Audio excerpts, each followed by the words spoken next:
What's up, everyone? Welcome to another episode of Down Once More. I'm your host, Matt, and I am joined this week by Sage to talk the 2008 movie version of Mamma Mia, starring Meryl Streep, Amanda Seyfried, Dominic Cooper, Pierce Brosnan, Colin Firth, Stellan Skarsgård, all the fun people. So, Sage, welcome, and thank you for the inspiration to talk about this movie this week. So, appreciate it. Yes. And it is fitting because this is the first episode after Father's Day. So, as you pointed out, good timing all around there. Yep. We are recording it before Father's Day, but it is kind of perfect. We are. So we're still in the pre-Father's Day mood. This will come out after you guys are in your post-Father's Day mood. So is there a post-Father's Day mood and a pre-Father's Day mood? I feel like that's just life. At that point, it's just a 4th of July mood, yeah. That's true. Let's how we'll do it. I will talk a little bit about the history of the show, general premise. Then we'll talk about initial introductions to the show, how we know it. Then we'll dive into our thoughts on the movie itself. I'm saying show, but I mean the movie. I have not seen the stage version, but I will be because part of the Broadway season coming up. So I will be seeing that in December, I believe. All right. So, Mamma Mia, stage musical. If you're not familiar with it, it is a jukebox musical to the music of the Swedish pop group Abba from 1970s to 1980s. They were around. It's written by British playwright Catherine Johnson. The music is composed by Benny Andersson and Bjorn Ulvaeus, who are two of the members of Abba. It was produced by Judy Kramer. She met the members of Abba while they were in 1983, while they were working with Tim Rice on Chess, which has been Chess, which has been having a very successful revival run on Broadway recently, had a number of Tony nominations as well. And then in 1997, Judy Kramer commissioned Catherine Johnson to write the book for the musical and also brought on Phyllida Lloyd to direct it in 1998. And Phyllida Lloyd also directed this movie version. The musical itself premiered in the West End in 1999. It went on a U.S. national tour in 2000 and then opened on Broadway in 2001. And then 7 years later, this movie graced our screens to pretty average reviews, I would say. It has about 57% Rotten Tomatoes, so not great reviews, but features the music of Abba. It's Abba, I think is my... I say Abba, but I've heard that I say most things wrong. No, I think you're right. I think it's Abba. Abba is me just bringing up my Christian, being raised. Well, the name's of God is Abba. Do they say Abba? They do. That's one of the names of God. So maybe I'm attributing the Swedish pop band to God. So could be. So, which is a fair confusion. Yeah. Obviously. Swedish pop music, God. So this musical, it follows the story of Sophie, who is getting married. She's 20, and it is a couple days before her wedding, and she invites the 3 guys that she thinks may be her father to her wedding because her mother was unsure, never knew which guy it was, and she wants to meet her father, so she feels like she can know who she is. So she invites all 3 of them, almost like a Parent Trap situation, and hijinks ensue. That's what I like saying when it's just random crazy stuff happens, is hijinks ensue.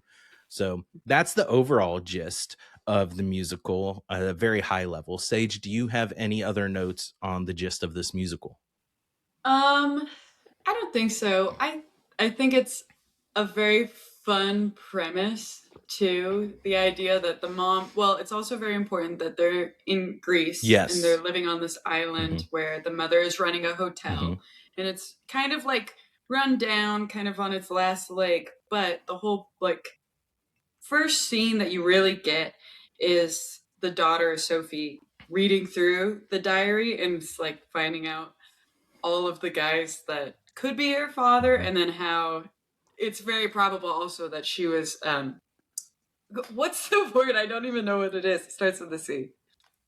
Conceived on the island because I was like, what's the word? I was like, consummated? That's not it. Well, different things. She was conceived on the island for sure, though. Because they're all talking about, like, oh, you know, and I showed Harry the island, and then I showed Sam the island, and it's all that stuff. And then ... But it's very beautiful. It's a very fun little ... is, you know what that means. That's right. But I think that was a very good introduction to it. Thank you. A very sweet little fun story. And Abba, great music for it. Did excellent. Love it. Now, some of Meryl Streep's best work. I would probably tend to agree with that. I do also like her as the witch in Into the Woods. So, we'll see. I was going to bring up The Devil Wears Prada, where she does she's a very multifaceted woman. She sure is. And Sage, before I have a couple of strong feelings about this movie. We might fight this podcast episode. We will see. But what was your first introduction to this musical? What are your overall thoughts on it? Yeah. Because this was made in 2008. I cannot tell you when I must have seen it first, but most likely too young. Too young to understand how somebody could have 3 fathers. But it was very fun. I know that I've always loved this, and I was talking to you about it because I find it to be such a beautiful, fun summer watch. You know, I think it's a very sweet little time. Just getting to see like the beautiful scenery of Greece, and they're always jumping in the water and like having a really fun time in all the scenes. And also you probably didn't, but what you need to do after this is look up the like cast party after like they got done filming it. They all just got hammered. Had the best time, it looks like. There's some really good photos from it. It's amazing. I can't imagine. There will never be. I need that to be somehow recreated in my life. But like, what do you even call that? Like the cast party, the call party, the rap party. I would love to have that same vibe. I mean, rap party. Yes, yes. No, I love the movie. I love the show. I don't know that I've ever seen it live, but I do love. I mean, I'm a big fan of Abba, so this was fabulous to me. I have a great time with it. Every single time. I've got a long list of good things and like only 4 bad things about it. And they're all like very short, silly little bad things. Like just me being like, I think this part of the movie didn't make sense. Okay. I have very, very high hopes for this one. I really love it. Okay. I like this movie. Fair. So I can't wait to hear how you're mad about it. Well, I'll just get out of the way. The main thing that I'm mad about is that they cast Pierce Brosnan to do the majority of the male singing roles, and that man cannot sing worth shit. So, like, I get that he's Which dad is he? He's Sam, the one that Donna marries at the end. Yeah, and he's the one that does the most singing. It bad, objectively bad. Yeah. In my opinion, it's not. I guess, which that would make it subjectively. But I think he's objectively bad at singing. Oh. Did you like him? I wouldn't say that when he sings, especially like at the wedding party, at the reception, I'm never like, wow, this guy's really good. But it is kind of nice to be like, I'm thinking about like when my dad sings, and I'll always be like, wow, this is really shit. So it's kind of just authentic to me. I was like, wow, he must be the dad. Sage is the musical. He's got that talent that they lack. It doesn't need to be authentic. You get mad about most dads when they sing. I'm thinking about when you were mad about Next to Normal Dad. Well, being a little too like dad sounding. In the West End, yeah, in that version, I didn't love that dad's voice. That's true. Maybe you're right. Maybe I just have a problem. I'm just seeing a pattern of your behavior with father singers. You hate dads. Yeah, I just hate them so much. No, I had a nice lunch with my dad today for pre-Father's Day. So, love dads. Pre-Father's Day. So I don't know. I think that was my biggest gripe with it. And my other one, it is, I guess I will say, I'm jumping back. This was my second time watching it. I watched it once before, didn't really do anything or stick with me. I'd never felt the need to or urge to revisit it. And so when you suggested it, I'm like, yeah, I should probably revisit it anyways, especially since I'll be seeing it live later this year. And so I watched it. The music is fun overall. Like, it is a bright, colorful, fun musical. It has a lot of energy. It never really takes a breath. Like, it's going the whole time. Like, it's under 2 hours. They hit the ground running, and then the energy of Meryl Streep as Donna and her best friends as the Dynamos, Donna and the Dynamos, is so much energy. So much old man dancing in this, and hell yeah, and shirtless old men at the end too. So I think their target demographic is more like the middle age with this movie. Like, I would not say we are the target demographic for this movie, and you and I represent two different demographics, but because it's music from the 70s and 80s, like, and so I think it's more targeting that crowd. But like you said, you're not from either of those decades, and you're a big ABBA fan. I have a blast. So. Love that shit. Something about it. I was like, the standout songs to me that I've known before that were fun were Mamma Mia, Dancing Queen, and then I really like The Winner Takes It All as well, which was the song that the producer heard that made her think like this could be something theatrical and to make it into a movie. So I think it's very fun. And like you said, the scenery of Greece and like the setting is very fun, picturesque, beautiful. It's bright. It's just energetic and a good time. And it's such fun 2000s fashion. I don't know if you were paying attention to that. I mean, it's making a comeback now, so it's like so.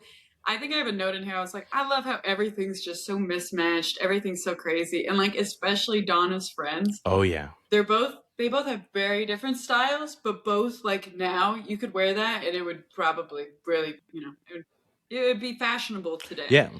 So it's a very cute watch to have to kind of see how trends just come right back. For my songs, I have, and everybody that I've talked to about this, especially like people my age, have really hated the "Lay All Your Love on Me" musical number and the like dancing. I would agree. The dancing with the flippers is a lot. You're a fan? It was hilarious. It was adorable. Big fan.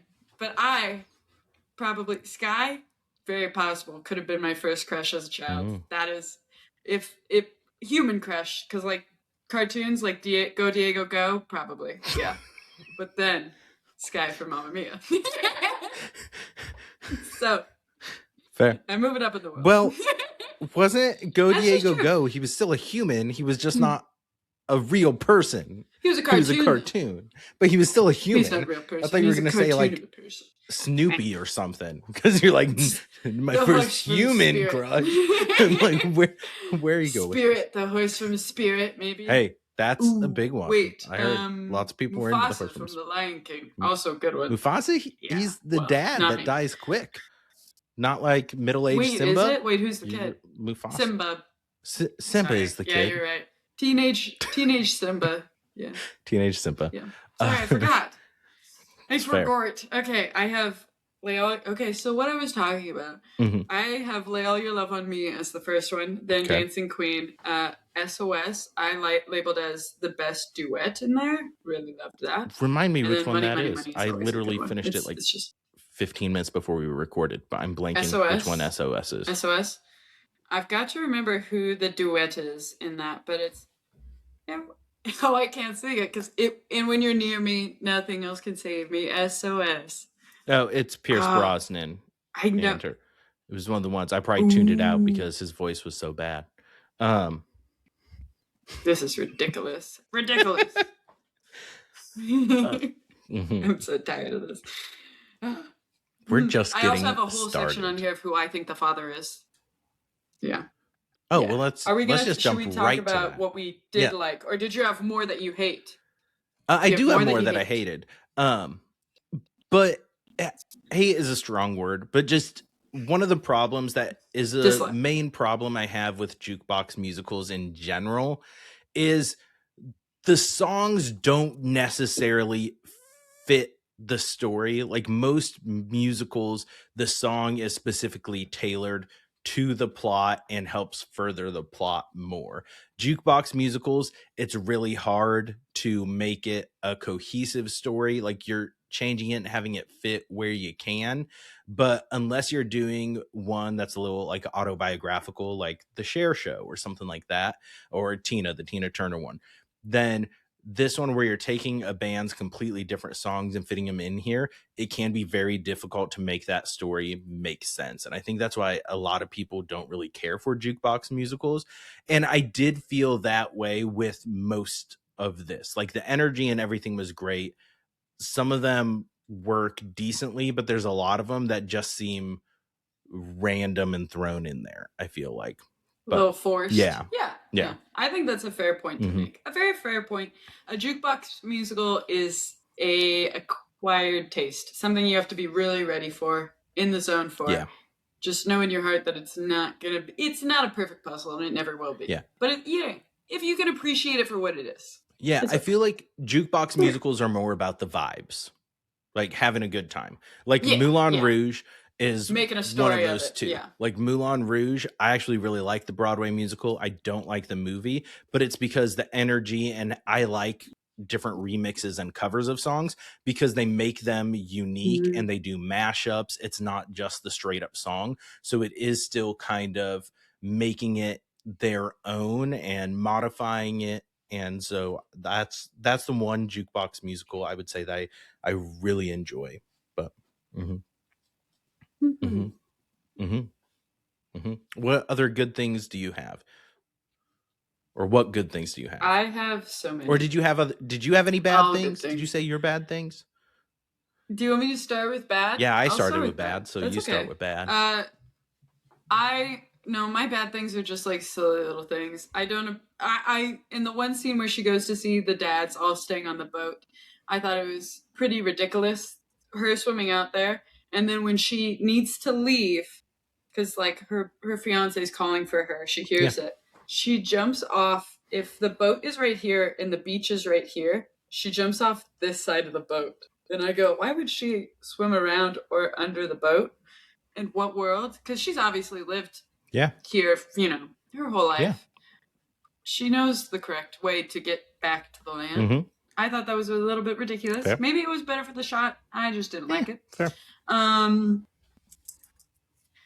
like when she asks her fathers if they're her father, because they cannot tell. They have absolutely no clue. But her asking each one of them is just such a good bit for her to believe that she will. Oh, you hate it when I say it's a good bit. I don't hate it. I think this is a bit in a sense. I don't hate it, Sage. I just say you use bit as a general anytime something happens. And that's not a bit. A bit is just not something that occurred. It's not true. Yeah. If something happens, it's a bit to me, and it's just like how I'll use guy or gal. Both are like just people, and so I'll be like, "Well, those gals," and someone will be like, "There's men over there," and I go, "Who the fuck cares?" Yeah. It's I'll like, be like, dude, what's that guy like? And they're like, my boss is a woman, and I'll be like, I didn't fucking say either way. A guy could be anything. That's true. So that's not. But I enjoy that she just asks them straight out, like they're going to know. I thought that was really funny. I like how they have the bachelorette party the night before the wedding. I don't think that can't be a common thing, because everyone is so hungover. I think it used to be immediately. But while we're on the bachelorette party, these 20-year-old, like mostly like 20-year-old girls, them just swarming these two older gentlemen, the old man, and tying them to poles, taking their clothes off. I'm like, what is happening right now? It was a little weird. What is happening? It was crazy. Yeah. I don't know. There's probably not many men on the island. So apparently not. And single men probably even less. Well, there was the one bartender that was really into Tanya. really into Tanya. Really into Tanya. We were both so unsure. Tanya. Yeah, I think that was her name. One of the Dynamos. That is very strange. I think it is Tanya. That sounds right. It is. I don't know. I think what made me the saddest, and I don't remember this part, so like rewatching it was nice, when Sophie is arguing with her mom about the wedding. Like, she's a little bit worried, and the mom just assumes right away that she must be scared to get married, and then her daughter just like lashes out immediately, and which like tensions are high at this point. It's just a very like rough moment. I'm glad they get over it pretty quickly, but where Sophie's like, of course you don't support me. I knew you didn't want me to get married right now. Which, like, she's 20. She shouldn't be getting married. When he is too young, in my personal opinion. And so I agree with Donna. But but she's like, you never did the thing. You never got married. You know, I don't want my kids to not know who their dad is. And it's a little heartbreaking. But, I mean, Sophie has every right to be a little bit stressed out about everything going on. Some of it is self-inflicted. Sure. Correct. She's invited all of her fathers. I feel like she could have done this like a month ago, you know? She could have brought them in, kind of talked to everybody. 100%. She did it the weekend of her wedding. So that is very fun. Those are my only bad things. And they're not even like comments on the show. I love them. You've got me stuck on the show now. Sorry. On the movie. Not even commentary on the movie. Yeah, but my list of things that I love are so long. Okay. Let's dive right into it. I'm going to let you take it away with the things you love. And I will either agree, sit here quietly, or vehemently disagree and argue with you. Probably. So we will see. So take it away.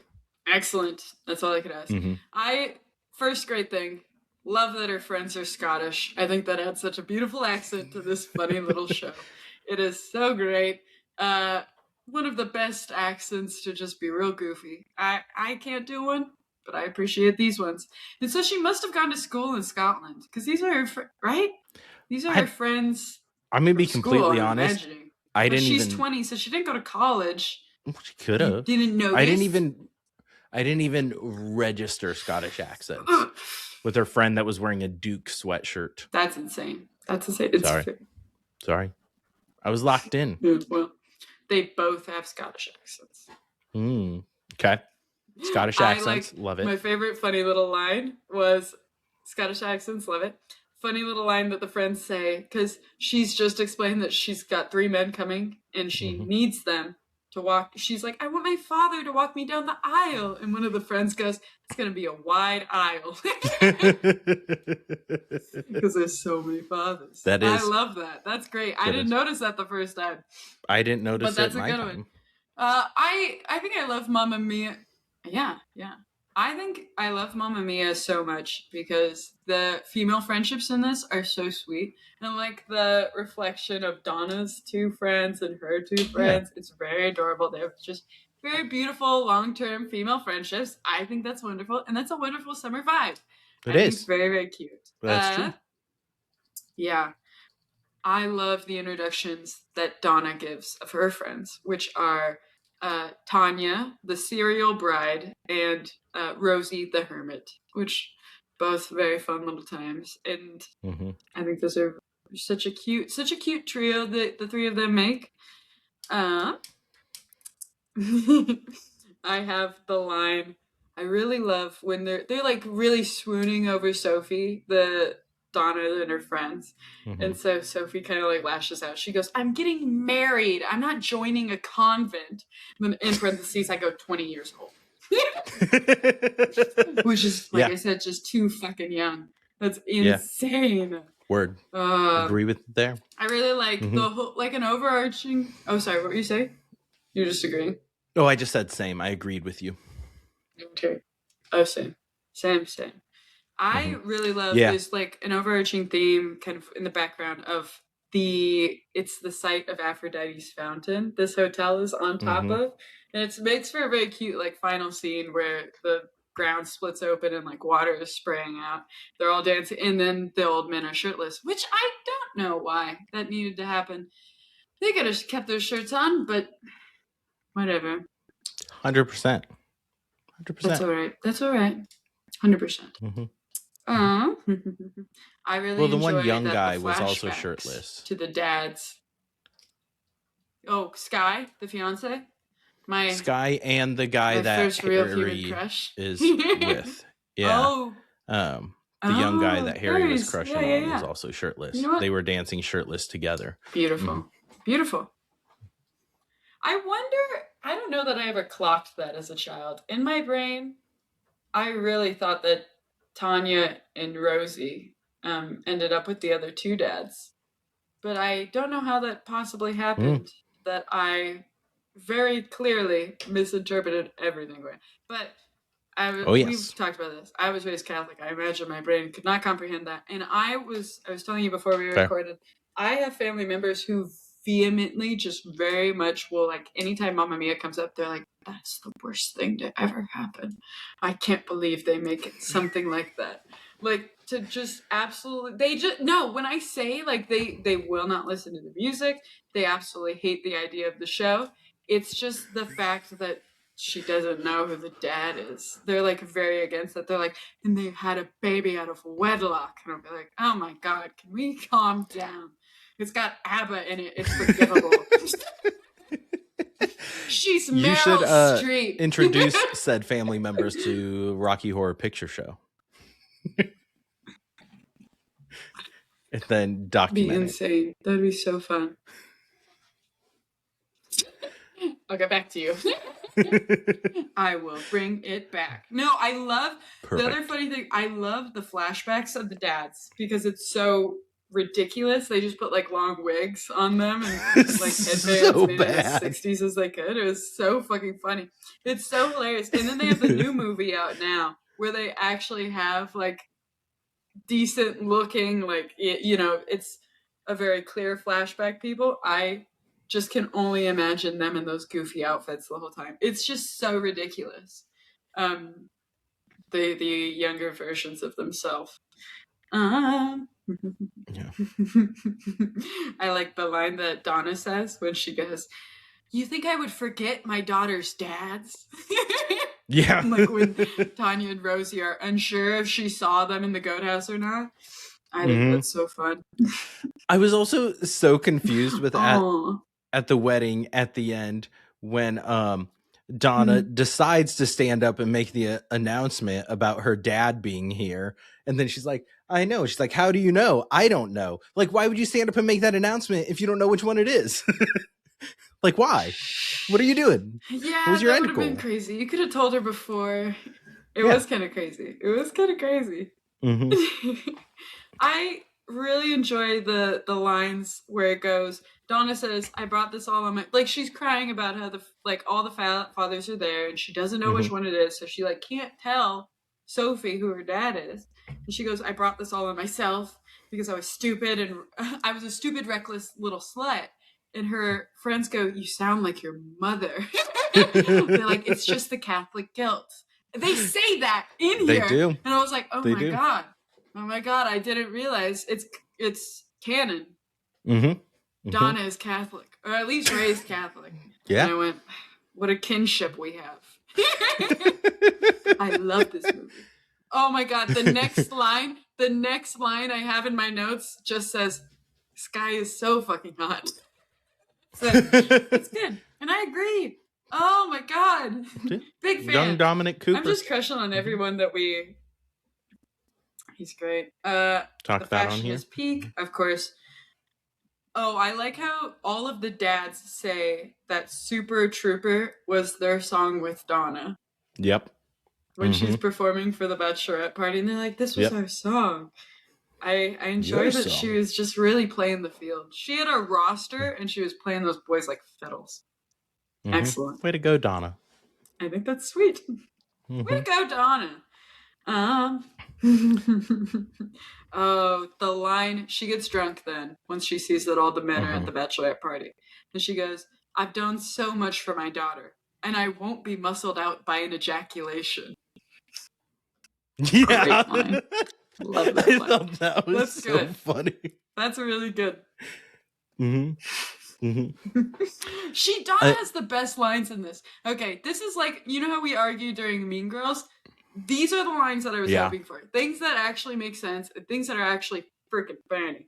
Because she goes, Donna says, somebody up there has got it out for me, and I know it's my mother. I think that's wonderful. Yeah. Mm-hmm. One of my main takeaways it's just me saying great lines. Oh, yeah? Go ahead. Yeah. You go. The connection's bad, so we're just like kind of losing off on timing. Connection. Yeah. We're just really struggling. That'll be fine. That'll be really fun for you to edit. Oh yeah, it'll be a blast. What were you saying about Tanya's line? I'll let you go first. Sorry. I was gonna say Tanya's line where Rosie's like, well, what do you suggest we do with 3 men? And Tanya goes, oh no, that takes me back. Yep. Love that. Tanya's always so good. Oh god. Uh-huh. What are you saying? What are you saying? I was saying, I think one of my takeaways from this, I think Amanda Seyfried needs to be in more musicals. I really like her voice. I think she was great in this. I think she's great in Les Mis. And so I don't know if she's done other ones. I know she's done some stage shows, but I don't think they were musicals. I think it was like plays that she did on Broadway. I'm not positive, but I do like Amanda Seyfried's voice. So that's my hot take. She does but very I'm surprised. Like when I hear people talk about actors that are just shit in musicals, like people hate Russell Crowe in Les Mis. They don't like Gerard Butler in Phantom of the Opera. I don't mind both of those. Pierce Brosnan in this far more egregious than either of those or both of those combined. Pierce Brosnan bothered me in this. Yeah. Like he's suave. That's and fair. like you just got him because he's hot. Okay. There's hot guys that can sing too. Get hot guys that can sing well. Throw them in here. No. Just my thought. That's my 2 cents. That is very fair. Aw. My final what other notes do you lines have? from this is it the last like really good line, I think. Well, 2 of them is at the wedding where it's right when Donna says like, your dad's here. I know that. I just don't know who it is. And then they're both talking about Donna's very sad about the fact that she wasn't able to give like a father figure to her daughter. And her daughter's like, I don't care if you slept with hundreds of men. You're still my mom. And there's like a like Donna's face goes. And then she goes, I haven't slept with hundreds of men. And by the way, everyone. Yeah. And then they all say that they're very okay with being 1/3 of her dad. It's very cute. It's very sweet. I cannot wait for us to debate who the father actually is. Yes. I don't know that we're going to agree. The climax at the ending of who's saying what, and like these were the resolutions was Harry comes out and is his true self. Good for Harry. Sam proposes to Donna, confesses his love, and then Bill's just there, and then Rosie starts coming on to him like a predator. And he did not look like he was into it, but then just after she was chasing him across the drain pipe and crawling over the roof for him, then he decided he liked her and was going to catch her. But I'm like, what is happening right now? And let that be a lesson to every woman. It will work eventually. Go for what you want. Yes. Okay, let's hear your position and points for who you think the father is and why. Okay, these are my evidence, and then I will explain who I think the father is. So we know that she describes Harry as sweet and understanding, and he bought Donna the guitar. So he was studying in Paris, hopped on a train with Donna to Greece. To me, the genetics for Harry don't make sense, though.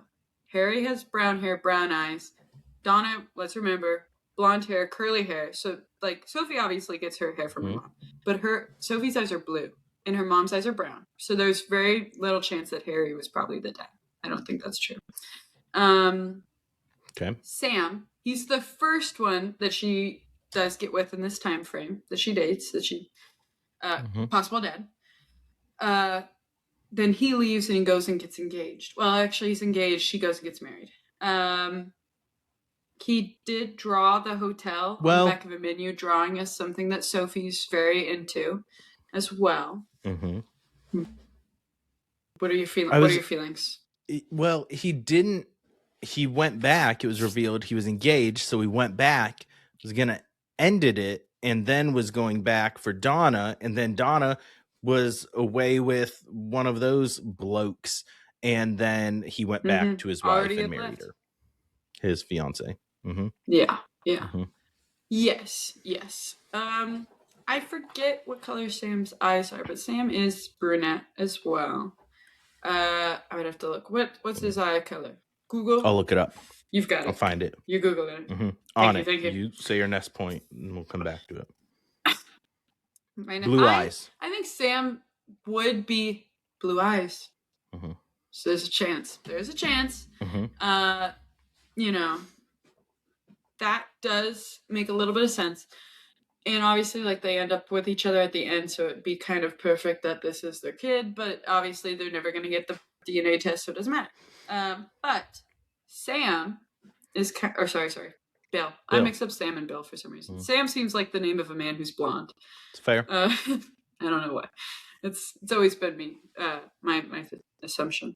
Yeah. But Bill, he's the second one that Donna gets with. Okay. She describes him as wild and funny. He's a writer, very adventurous. Sophie is named after his aunt. So Bill had always heard that his aunt's money had gone to family. He had no idea who. But we find out during the movie that this money was left to Donna and her daughter Sophie at this point. And that's the money that she used to purchase the hotel with. I believe the aunt's name is Sophia as well. So Sophie's named after the aunt. She's Sophie. Sophie also really does believe it's Bill. Of all the people, she asks him to walk her down the aisle. The other, like, dads kind of, like, come up to her and are like, I think you might be my daughter. I think I should walk you down the aisle. Yeah. So if there's anyone that she seems to have that connection where she believes that she's, their kid, it seems to be Bill. And I think in my heart of hearts, it makes the most sense that she is Bill's. The genetics make sense. I think that a lot of their traits make sense. He's out on the water, same way, like always sailing, very adventurous. To me, I think it connects best. But I like that it's ambiguous still to the end. I think that's a very fun little fact about the show. But that's where my heart feels. I go back and forth between Bill and Sam. I agree. Harry's out of the running for me too. Harry headbanger. Oh, yeah. And so he's out of the running for me.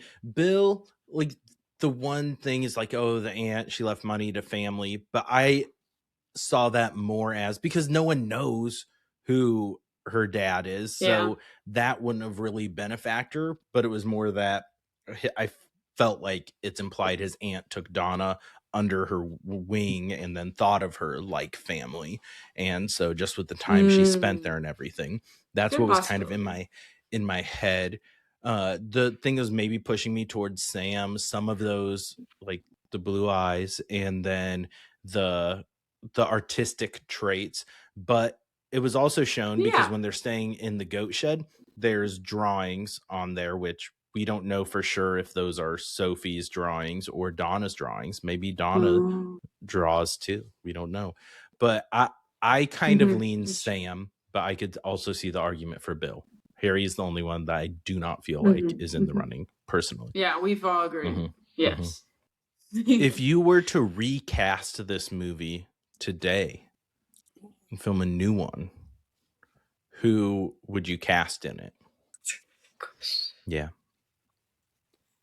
I can edit this whole thing out because I did zero prep, so I have no idea who I would cast in it. So yeah. Oh my God. Yeah. Who would I make the dads? who would I make the dads? That's the most important thing for me. You know what? I don't know anybody's names, and I never will. But I'm gonna take the guy who plays Aaron Samuels from. Wait, he doesn't even sing in Mean Girls. I was gonna make him because Sky, he can't sing. but That's why you he would be so doesn't mad sing about in that that movie, and they cut out one of the best songs.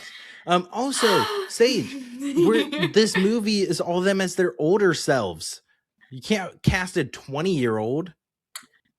No, he's gonna be Sky. Oh, he's gonna be Sky. Sorry, you're right. Okay, I apologize. Yeah. Okay, yeah, that's what I am. I think I need you to decide first because I never know the names of people. If I listen to a song, I never know who the artist is. I'm really bad at that, actually. Same. Sometimes, like, I'm now, like, I brought this topic up, and it was a bad idea because I have no one in mind on who would play who. It's hard because some of my favorite, like, singers on Broadway right now, it's like I really like Joshua Henry. You obviously can't put Joshua Henry as one of the dads. It'd be pretty obvious if she's his kid or not. But Jack Wolf could be Sky. That could be my Sky. But Jack Wolf, I feel like he's more young, innocent, not like heartthrobby, like Sky is portrayed in this. But I think that's fair. It's a fair point to make, but him or like Jordan Fisher. I like Jordan Fisher. Either one would be great. That's a solid choice. Yeah. Thank you. You're welcome. I'm glad we could agree on something. We could only think of Sky. That's all I've got. Think of any. I couldn't name a single middle-aged man that could play the dads. I'm trying to think of a middle-aged woman who could play Donna that is blonde. Casey Levy. I like Casey Levy. She's great in Next to Normal. She played Elsa in Frozen on Broadway. Great voice. Just won Best Actress in a Musical at the Tonys for her role in Ragtime. So Casey Levy would be a solid Donna. I would support that one.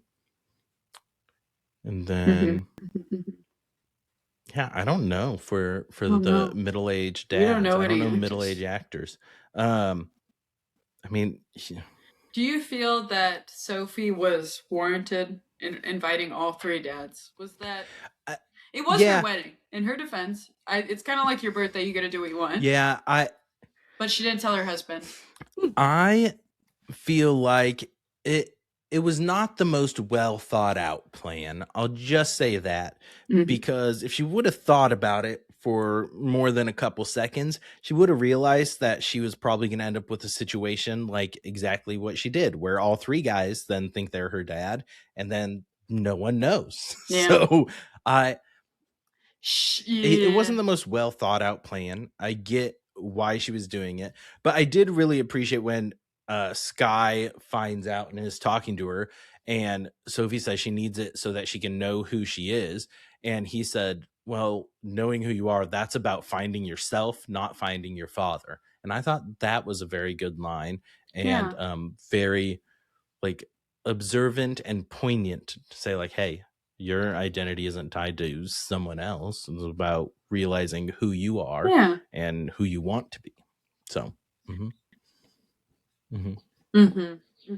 I think it kind of shows how young she is. Maybe not immature, but a little bit childish to be. She's 20.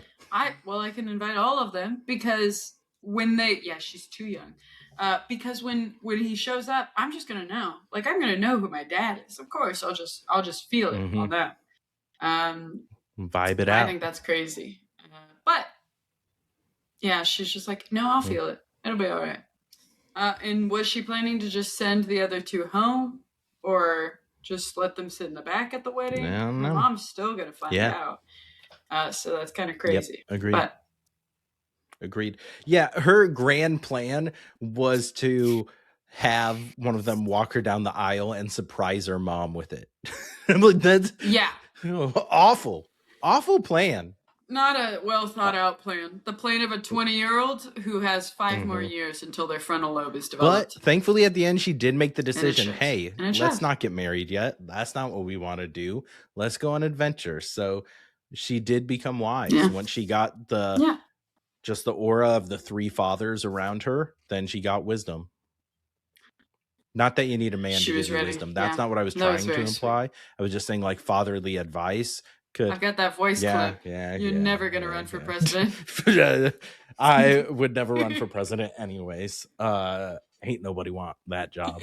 So no, I don't really have any other like notes. Like it is a very fun musical. Like obviously there were the things that I had issues with, but they weren't issues that I'm like, ugh, I would never recommend this to anyone. I think it's fun. It's like you throw it on. It's also one that you can have on in the background too, like a vibes one. It's not one you have to be locked in. Very the music is fun. It's going to be a good time. So, yeah, I agree. It's adorable. It's so sweet. Like I said, it's a very sweet little, like, I focus more on the like female friendships that are very, prevalent in this. You've got so many beautiful songs where they're either cheering each other up or like supporting each other. I think that's really cute. Very, very sweet. The amount. It's a nice little show. Dancing Queen. I did have notes about Dancing Queen that it just starts with Donna like just jumping on the bed and just like touching her toes, doing all sorts of fun things. And then just starts going through the town, and all the Greek women in this town just joining in, and then their choreographed dance number on the dock and the children. Yeah, I thought that was a very large scale fun number. Very fun. Very over the top, but in a fun way. Very cute. In a fun way. So yeah. Okay. I would describe most of the dance numbers as true. That. I feel like very, very goofy, very fun. Just a silly little time. That's why the rap party must have been amazing. They had to have a grand old time. There's no way. You'll have to Google that. I will Google it when you're done. The Mamma Mia rap party. So yeah. It's insane. Do you have any other last thoughts, anecdotes, notes that you want to get out there? If I were to reflect on Father's Day coming up very soon and past at this point when this comes out, I like what you said as well, that it doesn't, finding yourself isn't about, finding where you come from by any means. But I think it's very beautiful that Sophie's able to kind of take inspiration from these three dads that she then finds, and kind of see that her life doesn't have to be exactly what she thinks is the right choice for her. Because she very much looks down on the fact that her mom, not looks down, but she wishes that she had a dad. She wishes that there had been like a nuclear family for her. And so she is like overcorrecting in the sense that she's like, I have to get married as soon as possible then. That's the right thing. If I was freaked out because my mom wasn't married, that's how I have to fix this. And so like when she sees her dads and sees how they're doing well and her mom's doing well, she's able to see that, not every life has to be the exact same path. And she can make decisions for herself rather than just out of fear, because it feels like that's kind of what she's doing when she's getting married so young, is she's trying to get married just because she's afraid of getting in the same situation almost as her mom. But I think it's a very beautiful sentiment that you can change your mind and you can do different things. Her mom gets married I shouldn't say super. That's not true. Her mom gets married later in life. Her mom gets married later in life and she still has a beautiful family. That is okay. It is still okay. Both things can be true. Both things can be true. Yeah. Everybody has a different path. That's right. It's okay. Even if the Catholics are not okay, that's fine. Even though. You cannot make every Catholic happy. You cannot. And you won't. You cannot and you won't. You can't make anyone completely happy. You're always going to make someone mad. So choose who you want to make mad. You got to make your own decisions. That's right. That is very important. All right. Well, Sage, thank you for joining again and for the idea to discuss this one. Next week, I will be doing what's coming to streaming in theaters in July, so tune into that. Still got Love Island instant reaction videos dropping nightly on YouTube. House of the Dragon instant reaction videos are about to start back up, or they have at this point. So lots of stuff coming to the podcast. Make sure you're subscribing. leaving a comment, dropping a like, all that fun stuff. Sharon, you can now watch it on both Apple Podcasts and Spotify, as well as YouTube, and you can listen it anywhere you want to listen still. So thank you all for tuning in. See you next time. Don't forget to go down once more. Later.